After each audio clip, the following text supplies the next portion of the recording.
Bonsoir à tous, j'espère que vous allez bien. Aujourd'hui, on va essayer de voir quelles sont les nouvelles concernant le Bitcoin et la crypto en général. Donc, bien entendu, je vais essayer de faire ça aussi concis le plus possible, sans trop vous embarquer dans des choses inutiles et futiles. Donc, on va entrer dans le vif du sujet. Apparemment, Trump, ou plutôt les États-Unis, parce que Trump, voilà, les États-Unis sont prêts à acheter plus de 200 milliards en Bitcoin, et ça serait la plus grosse opération de l'histoire. En mars 2025, Trump a signé un décret pour créer une réserve stratégique de Bitcoin pour financer son expansion sans alourdir la dette publique. L'idée des Bitbonds émerge des obligations rémunérées à 1%, dont 10% servira à acheter du BTC. Objectif potentiel 200 milliards de dollars. Ça, les gars, c'est bullish de chez bullish. Mais c'est en cours, c'est en pourparlers. Bien entendu, ici on a le détail, des obligations américaines pour acheter plus de Bitcoin. La proposition est assez simple, les bonds sont des obligations d'État rémunérées à 1% d'intérêt fixe. Alors pourquoi non.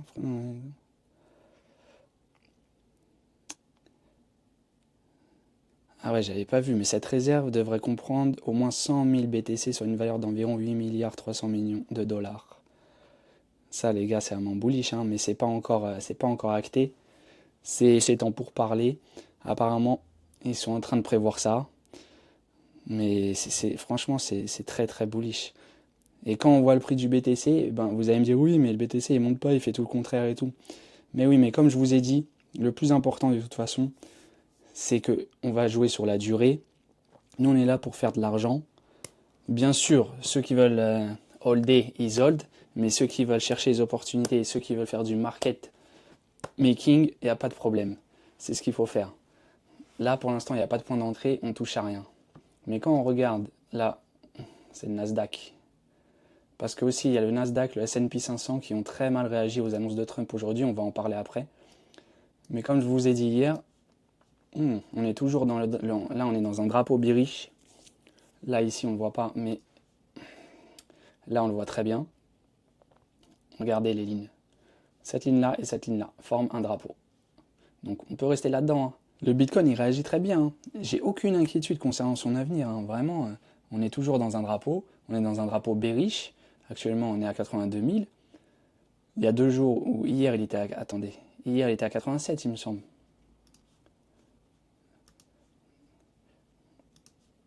Pas dire de bêtises, mais... Oui, 88 le 2, oui. Ah, la chute, c'est dû à Trump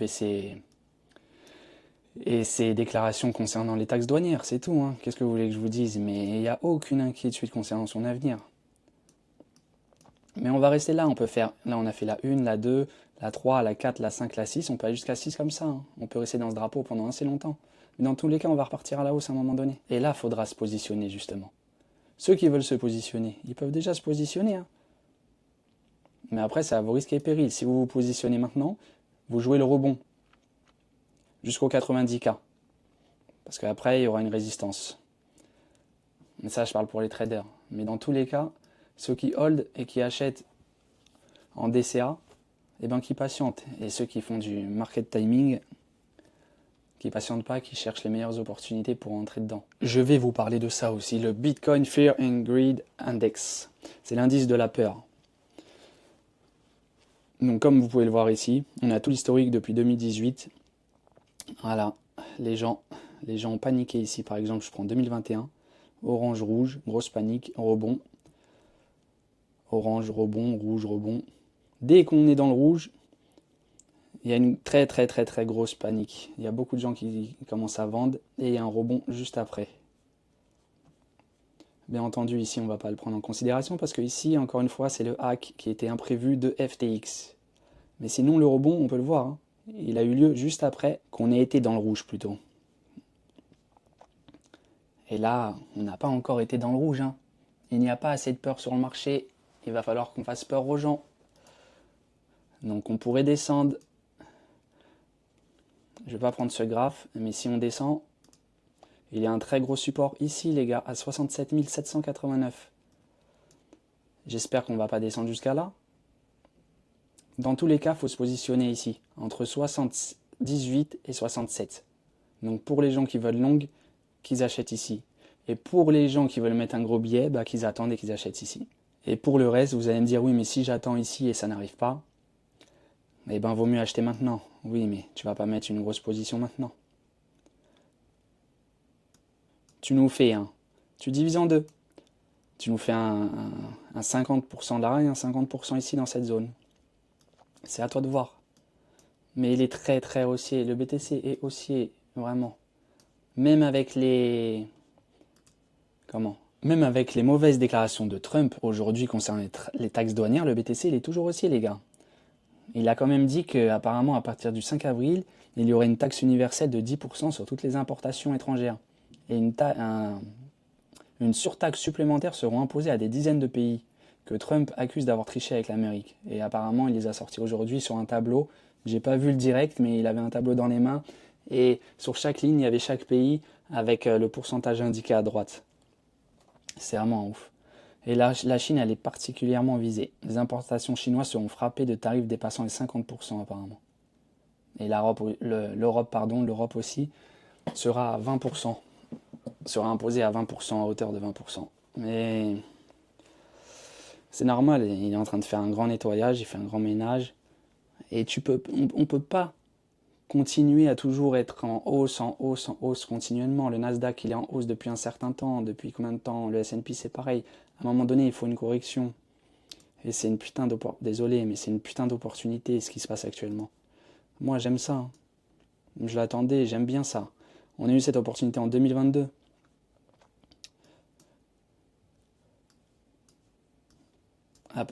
L'opportunité. On a eu cette opportunité en 2022. On était à 16, il est descendu à 10. Là, c'est pareil. On est à 22, là, on est à 18. Moi, j'ai mis des points d'entrée ici, concernant le Nasdaq. Et bien entendu, si Nasdaq il tombe, le BTC suivra. Faut pas s'étonner. Mais même si le Nasdaq tombe, le BTC, quand même, il arrive à tenir. Il tient un prix, mais qui est énorme. 80 000, les gars, rendez-vous compte, c'est impressionnant. Quand le Nasdaq va rebondir et quand Trump aura terminé toutes ses déclarations, à un moment donné, le marché, de toute façon, il price tout ça. Ça va se calmer, mais ça va taper un rebond, vous allez rien comprendre. Personne ne va rien comprendre. De toute façon, on va le voir directement, on verra ça ensemble. Mais Bitcoin, il va repartir direct. Bitcoin, il va repartir direct. D'ailleurs, la target, c'est 128, après 162, 193 et plus, on verra ça plus tard. Mais moi, j'attends ce moment. Et tout le monde attend ce moment. Donc c'est pour ça qu'il faut accumuler. Si on regarde le stock to flow, là aussi on a un historique depuis 2010. Donc bien entendu, le passé ne reflète pas le futur. Mais on peut voir ici que, regardez, rouge, orange, orange clair, jaune. On part. Rouge, orange, orange clair. Là, on est descendu par contre. Jaune. Le point haut, c'est le jaune. Là, par contre, c'est le orange. Là, on est dans le orange clair. Moi, j'attends ce rebond. Et beaucoup de gens l'attendent. Et on va y aller. On va y aller dans le jaune. On va y aller. On peut pas dire quand. Mais on peut essayer de s'en rapprocher quand même. Peut-être fin d'année ou pas. Tout le monde attend la fin d'année. Justement, ça pourrait être un piège. Moi, je fais pas ce que les gens font. Je ne mets pas d'émotion. Je regarde que les chiffres. C'est tout. On peut prendre aussi la prévision de prix comme on a fait hier, mais ça n'a pas bougé. On est toujours dans la zone bleue, les gars. Et c'est le moment pour ceux qui veulent acheter. Allez-y.